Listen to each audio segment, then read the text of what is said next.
finger down if you have failed your Goodreads challenge.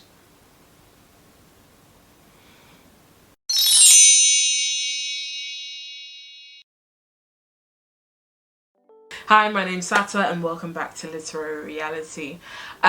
So today I'm talking about my Goodreads challenge, and as of recording I am at 90 out of 100 books I plan to read this year. So that means I have to read 10 books before the end of the year. The end of the year is in a couple of days. I'm not sure I'm going to read 10 books by then, so I guess technically I have failed my challenge. I've read 90 books this year, which is I think is great as well. So I'm gonna celebrate myself for doing that. But if you are not a huge reader like me and you only managed to like do a few books, which is still fantastic anyway, here are some tips to get through your own personal reading challenge and to complete your Goodreads challenge for 2023. So my first tip is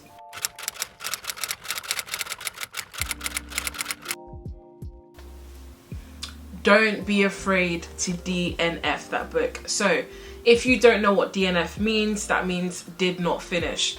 Listen, not every book has to be finished. Do you know what I mean? If you are not enjoying a book, put it down. Put it down. So you have read it, you've read it, you didn't enjoy it, put it down. For this one, it took me a while to like not feel guilty about not finishing books, but if that book is wasting your time, you would put it down. Anything that's wasting your time, you just put it to the side. Okay, period. Like, time is valuable. Do you know what I mean? So don't waste it. Don't waste it. Don't feel bad if like everyone else is raving about a book and you did not finish it, you didn't enjoy it. That's your own personal taste. Do you know what I mean? So don't feel bad to DNF that book. Tip number 2.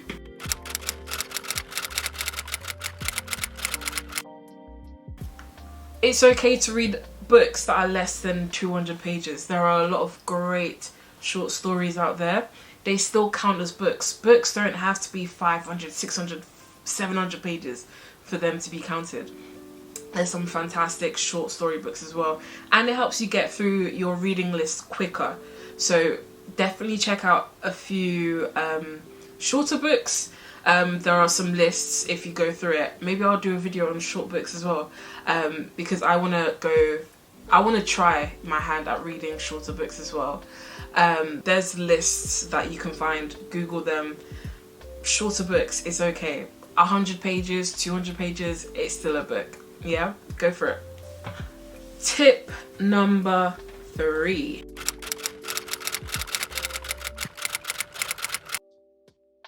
Try and dedicate at least 20 minutes a day to reading. So 20 minutes on average is about 20 pages if you read at 1 page per minute. But if you start to build that into your routine, you start to see that you get through books quicker. So I try to read before bed for about 20 minutes, especially as like you wanna not be on your phone or not be in contact with a screen. So I've got my e-reader, which has better lighting, or you can actually read a physical book, a paperback. It doesn't matter what you choose to read as long as it's not on your phone, because the light is not good for your eyes. But reading 20 minutes per day is a start. If you can't do 20 minutes, 10 minutes is okay. If you can't do 10, do 5. There isn't a strict time limit, it's up to you. As long as you can actually get into the routine of starting to read, it's okay. Do you know what I mean? It's okay, yeah? There are lots of benefits to reading 20 minutes per day. It boosts your mental health. You are encountering a lot of different vocab when you are reading. Building that routine of reading every day definitely helps. it makes me feel good. So I promise you it will make you feel good as well, especially if you're reading a really good book. You might find yourself reading longer than 20 minutes, so it's a good start. Build reading into your routine. Tip number 4.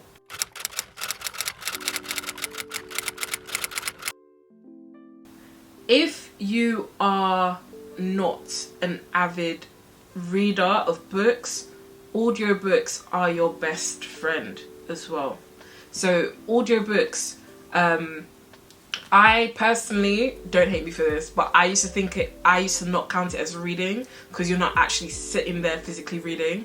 But thinking about it and reflecting on it, it's another way to make reading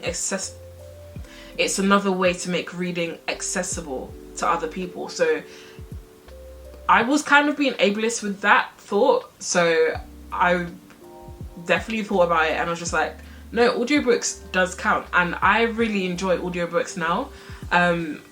I am someone who can't concentrate. I can't sit there and listen to an audiobook like just outright. So I usually play out audiobooks when I'm doing something around the house. So like when I'm cooking or cleaning, or just like I could be playing games on my phone. As long as I'm doing something else, I listen to an audiobook at the same time, and it greatly improves the number of books that you actually read as well, because you can get through an audiobook in a couple of hours.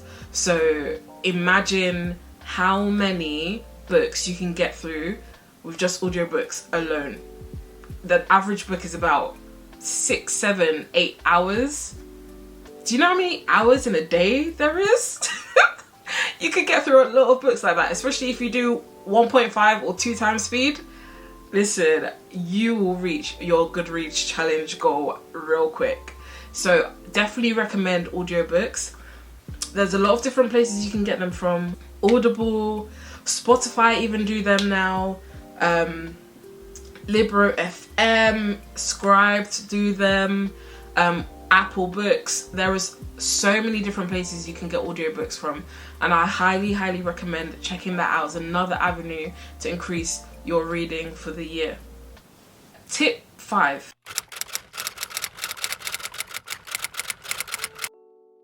Get an e-reader.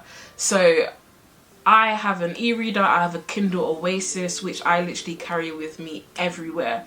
So imagine I have literally got 200 plus books on this e-reader that I can carry with me, because I find it tedious and hard work to carry like an actual physical book around with me, because that's an extra load.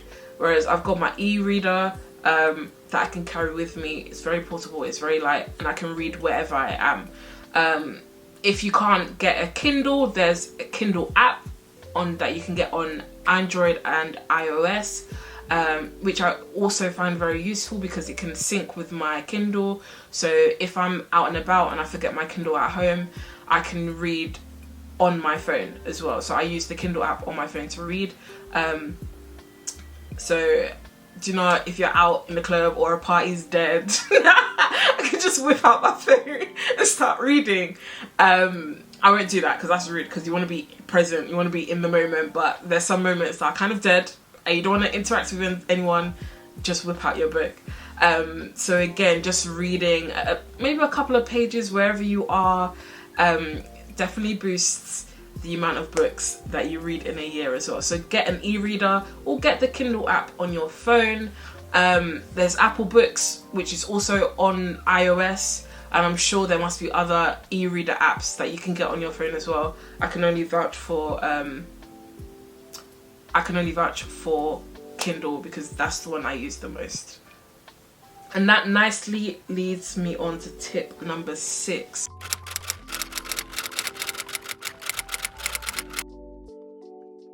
Always carry a book with you.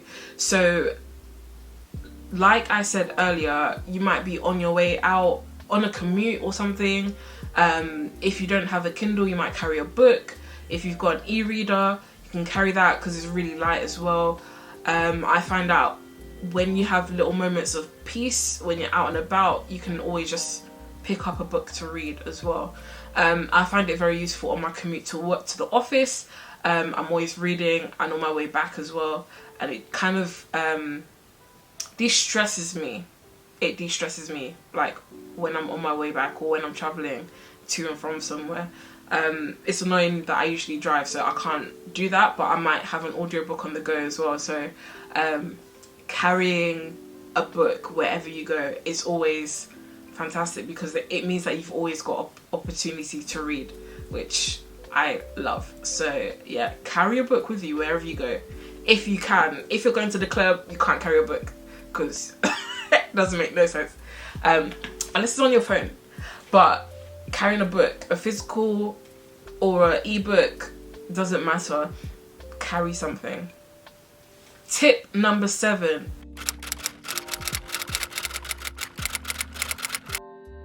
If you can, join a book club, because then you've got people who can encourage you, who keep you accountable in terms of your reading. So I started a book club almost basically 2 years ago, and we are still going. We encourage each other to read. We read a lot of books, probably one every month, and we meet up every week and we just talk about the book. And if other people are reading other books as well, they might talk about it as well. So I find my book club as a nice way to encourage people to read, encourage each other to read as well. And the feedback that I get is like, oh my gosh, I've read so many books because of this book club. It's so great. And like, yeah, we're actually like friends as well, so that makes it fun as well. So how to go about finding a book club? I'm sure there are Facebook groups that you can join, Reddit, Twitter. Use social media to find that community of readers, because there's people there. Like leave a comment under YouTube videos, do you know what I mean, to start a little community of your own. I just posted a picture on my Instagram, and I was just like, hey, who wants to read this book with me? I want to start a book club. And I had people DMing me saying like, yeah, they want to join, and we've been going strong since. So definitely do it. If not, be brave and start your own book club, because it's a fun journey. Like, we've read so many great books, and I think it's one of the best. It's something that I look forward to every week, is meeting up with my book club and discussing what book we've read. So join a book club, it will help. Tip number 8.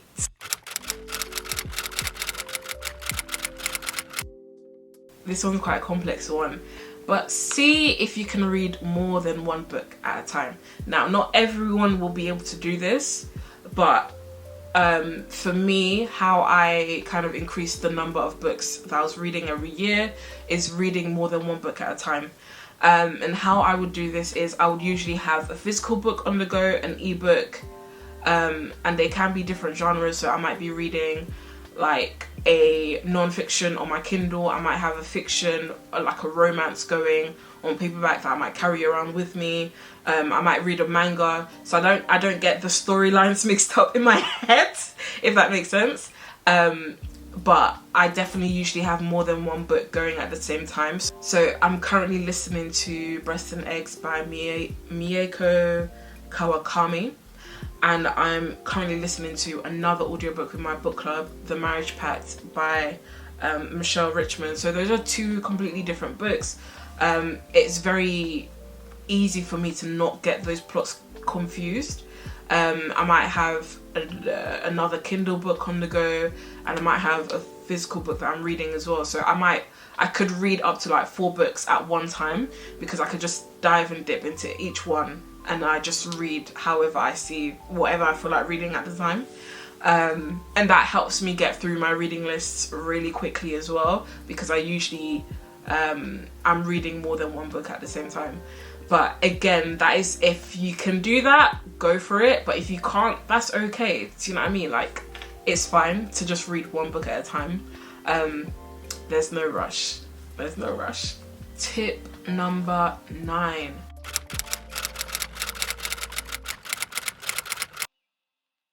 Create an environment that you would love to read in. So for me, when I'm reading, I usually read in bed or I read on my sofa. So I have a certain like sitting position I might sit in, or sitting spot. What am I saying? A certain spot on the couch that I might sit on to read. I'll have my blanket ready. I've got my like cafe rain jazz noise going on in the background on YouTube. I might have a playlist going, a little R&B. Like, I create the mood, I create the atmosphere that's conducive to reading, because if you can't focus in your house because it's noisy, some people don't have the luxury of having their own space, maybe go out to a cafe and just read, have your headphones in. So create that environment that you can read in, because you want to be able to focus on what you are reading in so you can get into the story, so you can feel like you're there. Because that is the best, when you are reading a book and you're just like, oh my god, like I feel like I'm in the story, like I'm there, I can visualize it in my head. That's how you get into the book, and that's how you kind of read it quicker, because you're just like, oh my gosh, like what's gonna happen?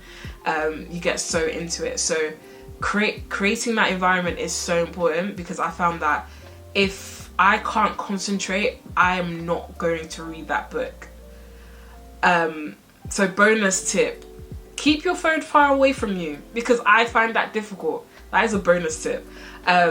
If you're going to read, make sure your phone is far away from you, unless you actually are reading on your phone, then I guess you'll need it in front of you. But I find if my phone is anywhere near me, I can read one sentence, I'm going on my phone to check Instagram. I read the same sentence again, I go back on my phone on Twitter. I'll be like, phew, I need a break. I've read one line, hard work, I need a break. So I usually tend to put my phone far away from me when I'm reading as well.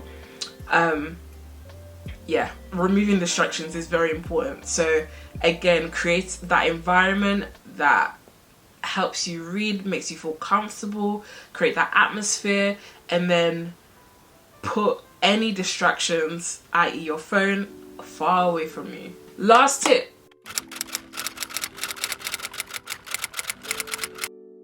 Be patient with yourself. Like, you may see all these booktubers, book talkers, bookstagrammers, book tweeters. You may see all these people coming out saying, I read 365 books this year. I read 1,050 books this year. I read 100 books this year. I read 90. And you can only manage to read one book a year? That's okay. Like, it's okay.